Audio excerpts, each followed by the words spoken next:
Okay, hello and welcome everyone to another episode of the Masculinity Unmasked Podcast, the fortnightly conversation which delves deep into the issues impacting men today. We're here to have the conversations you might not be having elsewhere. Honest, open, sometimes uncomfortable, but always important. The title for today's episode is Resilience, Healing, and the Courage to be Vulnerable. And I am very lucky to be joined by Eugene Z. Bertrand, who is the author of Resilience Breaking the Chains. So, Eugene, thanks very much for joining me today. Do you want to start by sharing a little bit about your story and the work that you do? Yeah, sure. Linda, thank you so much for having me. My story really began with silence. So I grew up navigating the effects of domestic violence, something that wasn't always talked about, especially for men. And I learned very early on that silence was survival, but it also became a form of pain. And so I spent years trying to be strong by hiding what hurt. And so today I'm a Master of Social Work candidate at Columbia University, and I am working in in a forensic setting, helping to humanize clients. And my work now really centers on storytelling, resilience, and trauma, doing my part in helping people connect their stories to who they become, and reminding them really of the fact that healing is possible, even in the most broken spaces. So, Eugene, what you shared about your background is that you bring a lens of history and education. And in what ways would you say education serves as both a form of social justice and trauma recovery? That's a good question, Linda. I feel like education was really my first form of healing.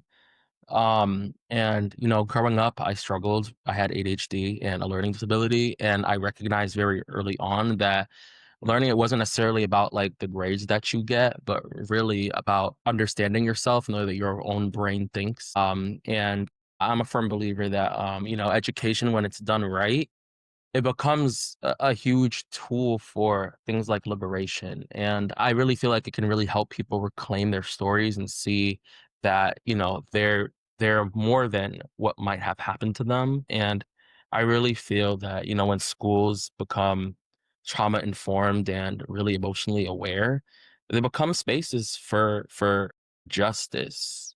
So I also, yeah, and I just feel like, well, you mentioned that education served both as a form of social justice and recovery. And I also wanted to mention that, that means like not punishing behavior that comes from pain, but really doing our part as educators and supportive folks that are in the school system to try to understand it, which means teaching social and emotional intelligence and really encouraging kids starts young, in my opinion, to name their feelings and manage them.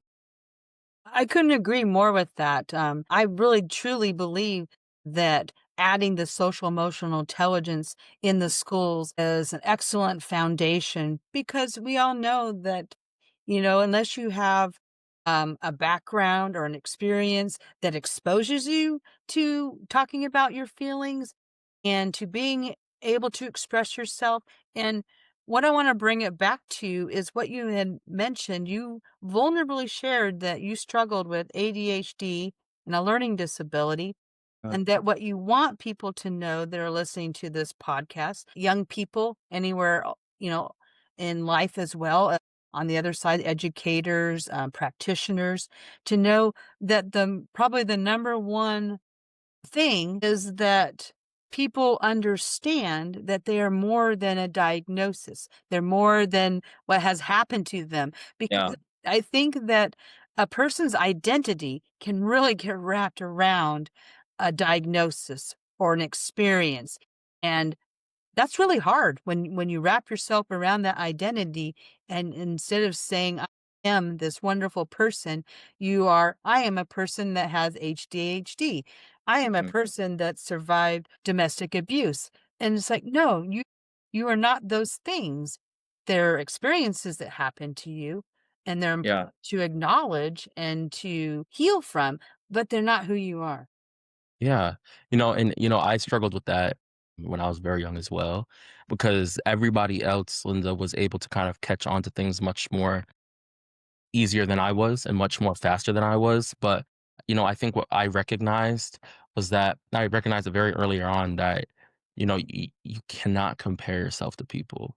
And, when I tell my clients and when I tell folks today, even just in having conversations like with my friends, I always make it a point to just kind of remind folks that it's you versus you. Like, you don't have to be in competition with anybody else but yourself. But I think we also have to kind of create the space to recognize that, it's you're human and, everybody walks a part of their life where they are similarizing themselves with somebody else or comparing themselves with somebody else. And I think that's a human thing that people do.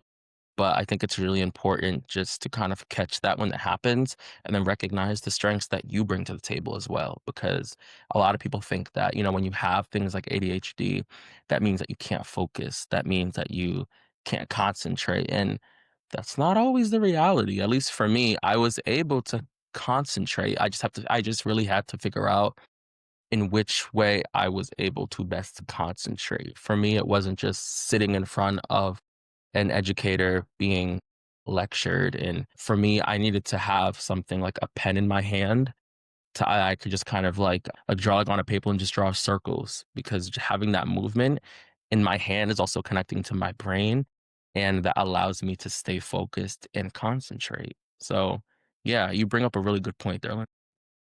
Thank you. And also speaking to the comparison, comparison is the thing that robs the joy out of living life, Yeah. and so many of us do it. I mean, Yeah. when we want to come out of the gate, let's say doing something that's new for us that we've never done before, Yeah. we want it to be right the first time, and Yeah. then when it's not, we start looking around, and to your point, we wanna be better than our version of ourself that's learning and growing and extend that compassion. And so, this brings me to the next question that I have for you is, many people genuinely want to help someone that's struggling or someone that's, in this case, let's say they're learning something new and they have good intentions, but they don't always translate into effective support.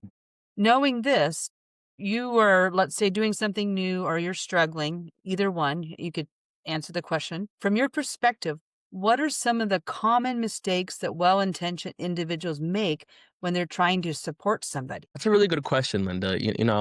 I'm really happy that you asked that because especially when you're in the helping profession, so my field is social work, I think the biggest, let's say one of the most common mistakes are that folks tend to do is rush to fix someone instead of really just kind of listening to them and trying to meet their needs by holding space and really trying to understand, you know, what they feel like they're ready for. I think sometimes people just need presence. They don't always need advice. And I've had to learn that over the years myself. Like, if I'm being very honest, Linda, I'm a very different person than I was 4 years ago. I had to learn that, not everybody is looking for, you know, advice. What they're kind of looking for is just a listening ear, somebody to lean on. And, I've recognized that when we try to solve somebody's pain too quickly, we risk kind of having the opportunity to send a message that, their feelings are inconvenient or they're not valid. And I feel like in doing the work of social work and just even just an everyday conversation, you have to make sure that, whoever you're talking to, they feel like their feelings are valid. You don't always have to agree with it, but if they feel like they have a sense of agency and you're able to kind of hold the space to allow them to feel like they have that sense of agency and autonomy, by just being present and letting them know that, that you're there, I think that can go, so far. And, I think as I say this, I think another thing that comes up is comparing pain, right? Like saying things like, oh, it could be worse.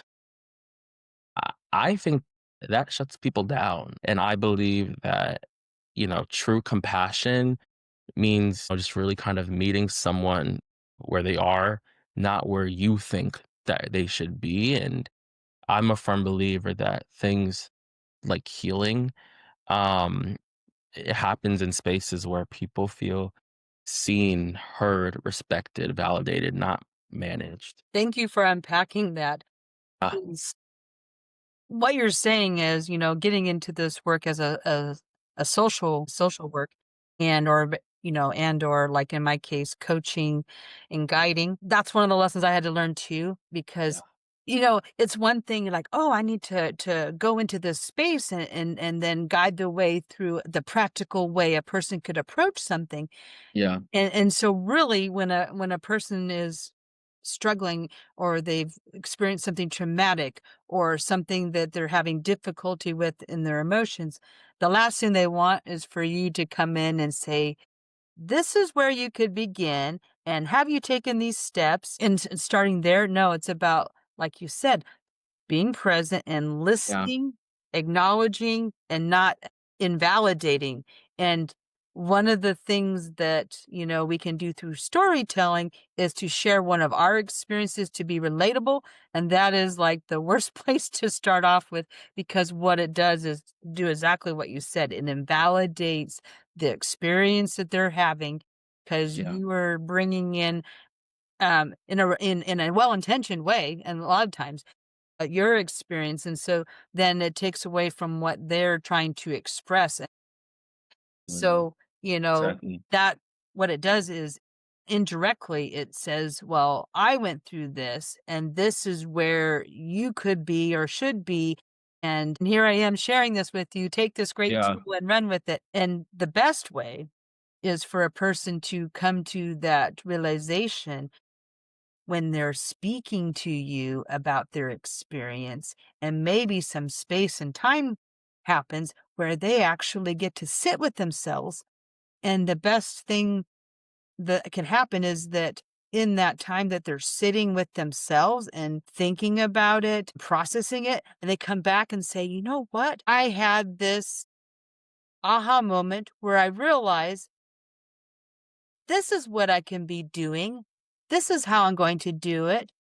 And I'm so happy to share that this is where I came to as a result of you holding space for me, you listening and acknowledging I got there myself."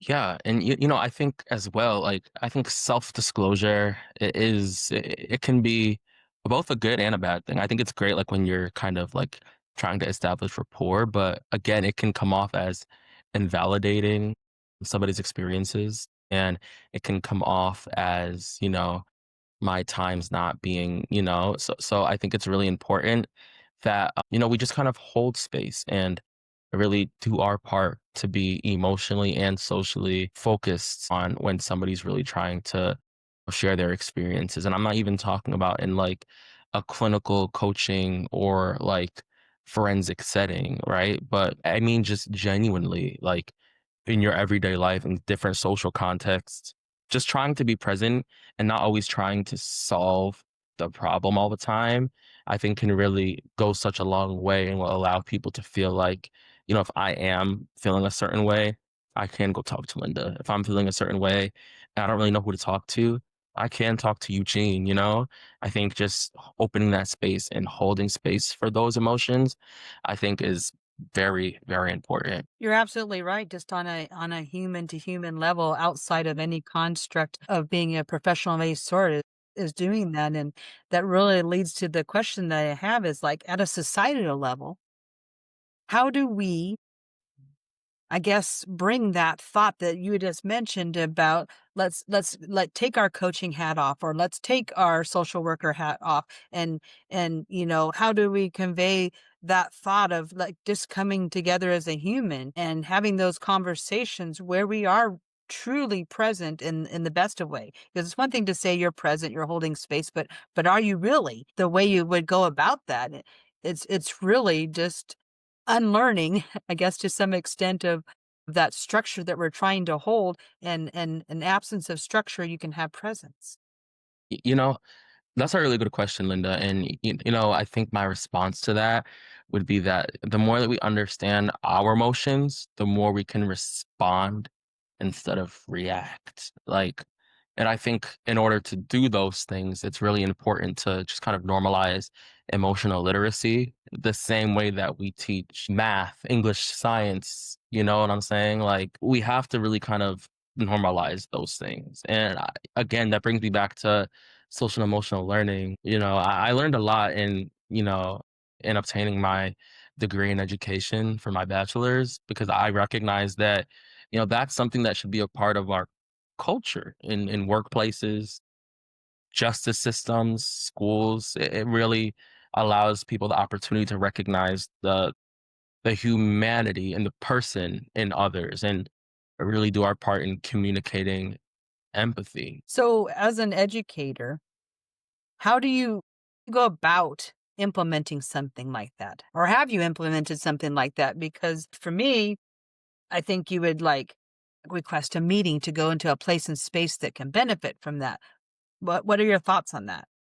I have a few thoughts, Linda. I think that I feel like social emotional learning it has to start with the educator. I think you have to really kind of do your part in showing students what it looks like to name emotions and handle them in healthy ways.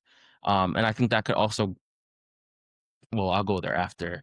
And I think if you're feeling overwhelmed as an educator, you can say, I'm noticing that because I was dealing with elementary school kids. So I'd probably say something like, I'm noticing that I'm feeling a little frustrated right now. So what I'm going to do is I'm going to take a deep breath before we keep going. Because if you're demonstrating that, it can create a ripple effect, and that'll show students that this is emotional honesty, this is emotional vulnerability.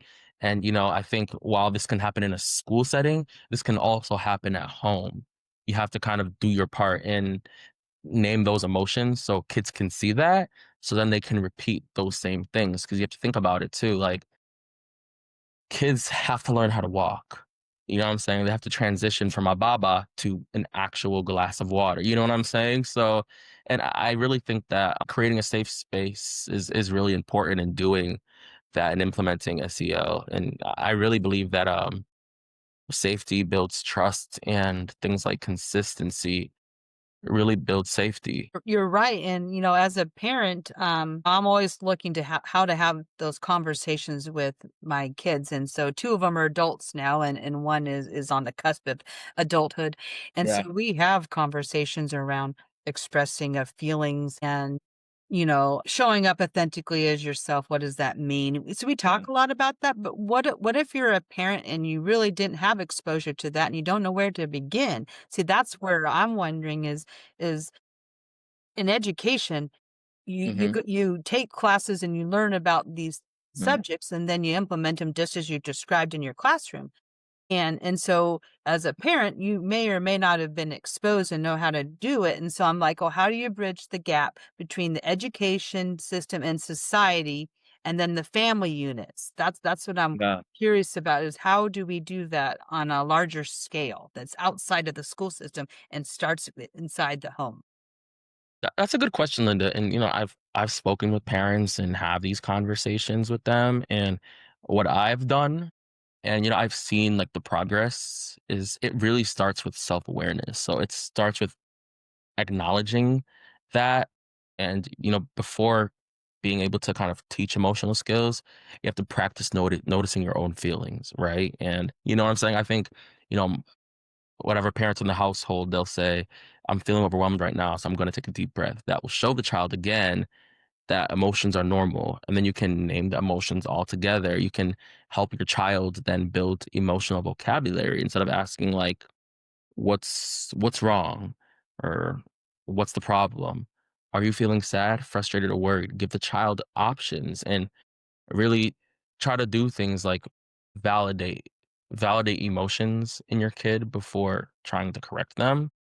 But again, I think it really all starts with being self-aware and recognizing that you don't have to be what you've come from, and you can break that generational curse. Like that's a part of why I named my book Resilience Breaking the Chains, because you don't have to necessarily be what you were brought up as.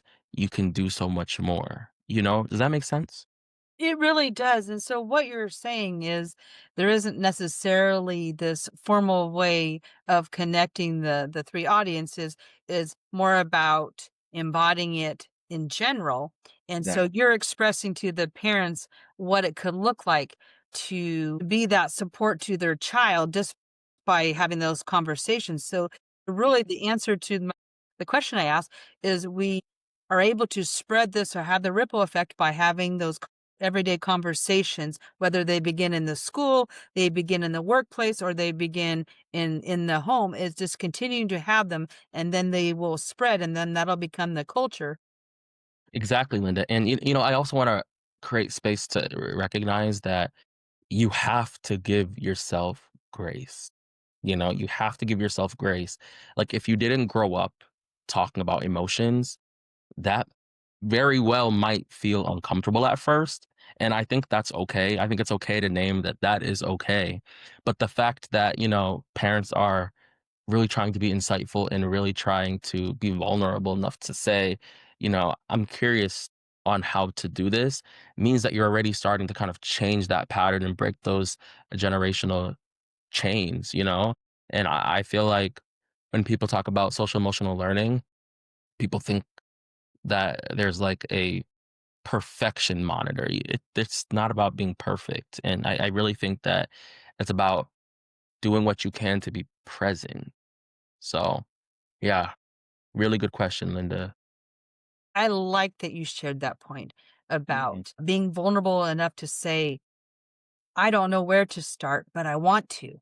Yeah, Because, as a parent, let's say, you want to be able to impart knowledge to your children, and there's times where you may not have that experience or knowledge, but just saying that I don't know how to necessarily start. I know this is not going to be perfect, but we're going to have this anyway, and we're going to learn together. I think that that is an amazing skill for a parent or anyone to take on. Is I don't have to be perfect.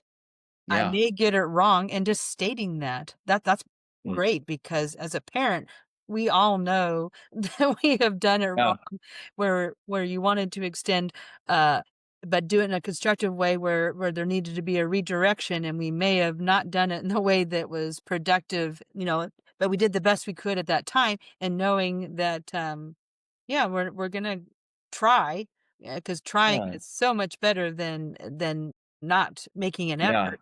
And you're right, exactly. giving the grace that, You have to. yeah, that we're gonna Yeah. learn, and that mistakes are part of the learning process. And that's the thing, Linda. I think we also need to normalize these things. Like we need to normalize giving ourselves grace. We need to normalize like that it's okay to have trauma education and to have difficult conversations, like going to therapy, especially in things like schools and workplaces. Those things are like it's honestly in our society, like those things, I think it's definitely getting better. But I think in our society talking about trauma or talking about therapy equates with being damaged, and that's just not the reality. That's not the truth. And I personally don't feel like healing should be something that we only talk about in crisis. I think it should be a part of everyday culture. Like when I endured my own situation with domestic violence and I almost lost my life, I had to engage in EMDR. And so that's for folks that might not be familiar, that's eye movement desensitization reprocessing therapy. And that helped me heal, Linda, in ways that I didn't even think was possible. I was like, and it really helps, the brain reprocess painful memories so they no longer kind of control your emotions. And it doesn't necessarily like erase everything that's happened in the past, but it allows you the opportunity to kind of live beyond it. And that's the kind of healing that I want for everybody is to just kind of learn that you have to give yourself grace and it's okay to normalize conversations that might be difficult. It's Yeah. really true, Yeah, normalizing difficult conversations, it is. because the vulnerability, a lot of times, it's not gonna come out for people because there's risk involved in it. Yeah. You know, I think what I'd like to do is, if you're open to it, is if you could share like a moment where being vulnerable became central to your healing, because Mm. we've kind of touched upon that. Did it happen where you transformed a relationship, an opportunity, or it provided a sense of that inner peace when you decided that you would take that risk and become vulnerable? That's a really good question, Linda. I'm trying to kind of think about. Hmm. I'm trying to think about like the very moment. I think vulnerability became central to healing when I finally stopped trying to kind of survive in silence, right? So for years, I thought being strong meant keeping everything bottled up inside of me. That's showing up for others while hiding my own pain, right? I told you that I'm a survivor of domestic violence myself. But I recognize that that kind of strength really kept me disconnected from people, disconnected from myself, disconnected from Eugene, you know what I'm saying? And, the turning point really came when I began that EMDR, right? And I began writing Brazilians Breaking the Chains, and putting a story like that on paper forced me to confront the things that I've buried. It was the first time that I truly admitted I'm not okay. And I didn't apologize for that. I embraced that, right? And I recognized that when I was talking to my friends after I endured my situation, and I was like, listen, bro, like I really almost died. Like Eugene could be dead, you know? And to have my friends be like, listen, like Eugene, like, oh my God, like that has happened to me too. It allowed me the opportunity to see myself in different spaces and in different eyes and say, this is bigger than me. And then, when I shared my story in public for the first time, I was terrified, I was really nervous that people were gonna like judge me or see me differently being a survivor of domestic violence. But afterwards, there was this man, he came up to me and he said, Eugene, you just told my story. And that moment right there, Linda, like that changed everything. And it really showed me that being vulnerable, it's like your superpower, it's connection, no? So I say all that to say that vulnerability, it's been every day afterwards. It's been the center of my life, how I live my life, how I show up, how I love, how I lead. It's how I heal. And it's how I help others heal, while recognizing that in order for me to help others heal, I have to work on healing myself, right? So I went through a whole bunch of EMDR sessions because I can't come into this field holding space and helping people if I'm not willing to help myself. And I think it starts there. Thank you very much for sharing that because what I heard you say is because you went through the trauma, you were disconnected at that time because Yeah, you were suffering in silence. And as you moved through and took the risk to even open up to your friends, then that like started the catalyst for being able to be more expressive. And maybe not everyone is going to write a book and speak yeah, about their experience. Maybe that's not gonna be their path, but their path could be, I open up to people I feel safe with, and in doing so, my story makes it safe for somebody else to say, "Me too." exactly. And so they can open up, and then that builds that connection that you were speaking of. So really, vulnerability is your superpower because when we feel connected, we're able to share some of these things that are going on, and we don't feel like we're all alone in it anymore. And that's the beauty of being able to, work on yourself to find that peace. But the only way we're going to open it up usually is by connecting with another person and then going back and sitting with ourselves and getting connected to ourselves. And so the two working together strengthens relationships with ourselves and others. You have it absolutely right, Linda. I'm a firm believer that, once you stop pretending and you start just being honest about your pain, and again, you don't have to do it with other people. If you do it with yourself, that's when the real freedom begins. And I have a little brother, so he's 4. I just turned 23 and he's 4. So I really wanted to show him that it's okay to be vulnerable. It's okay to name your emotions, because in a society that almost criminalizes men who do that and looks down on men that do that, I want to show him that you don't have to feed into that. It's okay to do so. And I want him to just kind of see that vulnerability is a superpower. It definitely is. And, Eugene, it's been a privilege and a pleasure to have this conversation today. And I think that the practical advice that you're giving your listeners is it begins with you and you can Yeah. help people in your own family.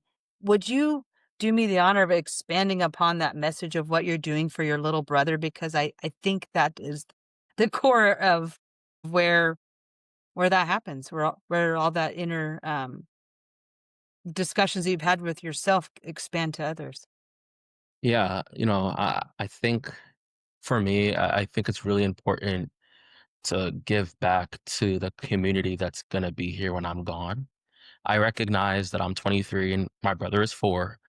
I recognize that he's going to grow up in a environment that I won't be a part of. Like, he'll be in 4th grade, I'll be grown, you know what I'm saying? So, and I even try to show him through play, I try to show him through play that, if this car is this way, you can have the mechanic ask the car what's wrong, and it's like they can come out and just have a whole conversation, but I'm teaching him through play, like, "Okay, this is how you ask, 'What's wrong? How can I help you?' And this is how you can respond." And I really try to kind of encourage him, when he kind of is feeling upset, I just go down to his level because 'cause I'm much taller than him. He's 4. Even though he's really, really, really tall, and it's really strange, he's really tall, and I kneeled down and I said, "Okay, buddy, what are you feeling?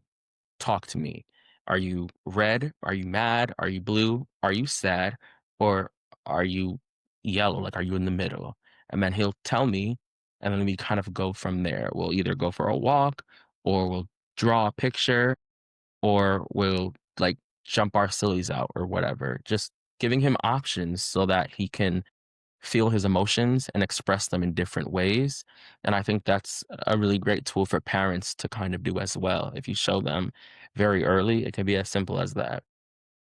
What can be as simple as that, and I've used that example of naming it and then having the child describe it, and then it became this tool that they can use themselves. They don't need Yeah. anyone to sit there with them because it's simple and actionable, and you're right, play is the perfect way to do it, and sometimes as adults, we forget that going back to the basics of when we were that four-year-old curious child that we can use Yeah. play to solve a lot of our own things, and Yeah, I appreciate exactly. that in more ways than one that you've shared that example. Thank you. So, it's been great to hear your thoughts on all of these topics that we've touched today, and we want to thank everyone that's listening, and hopefully that they found the conversation useful. And Eugene, where can people find you if they'd like to get in touch to you to have more of the conversation about social emotional learning or anything else that we've talked today?